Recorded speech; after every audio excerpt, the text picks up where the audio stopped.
Hi hello welcome to జార్ TV. Ambedkar విగ్రహాన్ని బందీ చేసిన రేవంత్ రెడ్డి అన్న దాసోజు శ్రవణ్ గణతంత్ర దినోత్సవం రోజున రాజ్యాంగ నిర్మాత అంబేద్కర్ను కాంగ్రెస్ సర్కార్ ఘోరంగా అవమానించింది.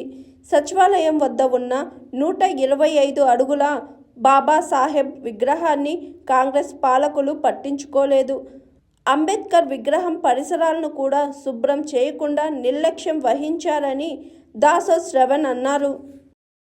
భావించాల భిన్న జాతులు, భిన్న భాషలు, భిన్న సంస్కృతులు ఉన్నటువంటి ఈ దేశాన్ని సంఘటితం చేసి సమన్వయం చేసి ఒక తాటికి మీదకి తీసుకొచ్చి ఒక దేశంగా నిలబెట్టినటువంటి ఒక మహోన్నతమైనటువంటి ఒక గ్రంథం భారత రాజ్యాంగం. అటువంటి రాజ్యాంగాన్ని ఇవాళ తుంగల దొక్కాలనేటువంటి ఒక ప్రయత్నం ఇవాళ పాలక వర్గాలు కశ్మీర్ నుండి కన్యాకుమారి వరకు చేస్తున్నటువంటి ఒక దుర్మార్గమైన సంప్రదాయాన్ని చూస్తూ ఉన్నాం. భారత రాజ్యాంగాన్ని కాపాడుకోవలసిన ఒక బాధ్యత మనపైనే ఉంటుంది, ప్రజలపైనే ఉంటుంది. పాలక వర్గాలు వాళ్ళ యొక్క రాజకీయ దుగ్ధ కోసమో లబ్ధి కోసమో రాజ్యాంగాన్ని రకరకాల రీతుల్లో ఏమార్చి అణగదొక్కాలని ప్రయత్నం చేసినప్పుడు ప్రజలు మాత్రమే హక్కుల పోరాటం చేసి రాజ్యాంగాన్ని కాపాడుకున్నారు. ఇవాళ కూడా భారత రాజ్యాంగం ప్రమాదంలో ఉంది. భారత రాజ్యాంగ సంస్థలన్నింటినీ కూడా చెరబట్టి వాళ్ళ ఒక రాజకీయ ఆయుధాలుగా వాడుకొని వాళ్ళ ప్రతిపక్ష పార్టీల పైన దాడులు చేస్తున్నట్టు దుర్మార్గమైన సంస్కృతి చూస్తూ ఉన్నాం. అది విద్యా సంస్థలు కావచ్చు, ఈడీ కావచ్చు, సిబిఐ కావచ్చు, ఐటీ కావచ్చు, ఇటువంటి జ్యుడిషియరీ కూడా కావచ్చు, ఇటువంటి రాజ్యాంగబద్ధమైన సంస్థలన్నింటినీ కూడా రాజకీయ ఆయుధాలుగా వాడుకొని పొలిటికల్ వెపనైజేషన్గా మార్చేసి వాళ్ళ పెద్ద ఎత్తున ఇవాళ సమాజం పైన దాడి చేస్తున్నట్టు ఒక పాలక వర్గాలు ఉన్నాయి. వీళ్లకు వ్యతిరేకంగా పోరాడవలసిన అవసరం ఉంది.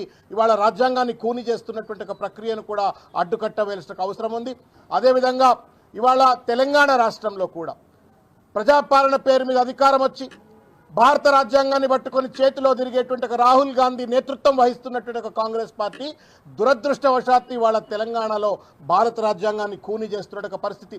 లగచర్ల లాంటి గ్రామాల్లో జరిగినటువంటి ఒక దుర్మార్గమైనటువంటి ఒక దాష్టికం కానివ్వండి, హైడ్రా పేరు మీద జరిగినటువంటి ఒక పేదల ఇళ్లు కూల్చివేసి వాళ్ళందరినీ నిరాశ్రయులు చేసినట్టు ఒక పరిస్థితి కానివ్వండి, మొత్తం ఇవాళ ఆర్టీఐ సమాచార హక్కు చట్టాన్ని తుంగలో దొక్కినా, లేకపోతే మానవ హక్కుల కమిషన్కు కనీసం చైర్మన్ లేక సభ్యులు లేక రకరకాలైనటువంటి ఒక రీతుల్లో ఇవాళ ప్రజల హక్కులను కాలరాస్తున్నట్టు తీరు ఇవాళ భారత రాజ్యాంగం తెలంగాణలో కూడా ప్రమాదంలో ఉంది, రేవంత్ రెడ్డి రాజ్యంలో.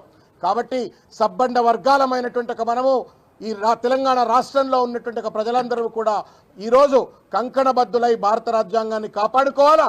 రేవంత్ రెడ్డి చేస్తున్నటువంటి ఒక రాజ్యాంగ కూనీని తప్పనిసరిగా అడ్డుకోవాల్సిన అవసరం ఉందని చెప్పని తెలియజేస్తూ మరొక్కసారి 50 మంది ప్రజలందరికీ కూడా హృదయపూర్వకంగా శిరస్సు వంచి నమస్కారం తెలియజేస్తూ రిపబ్లిక్ డే శుభాకాంక్షలు తెలియజేస్తా ఉన్నాను.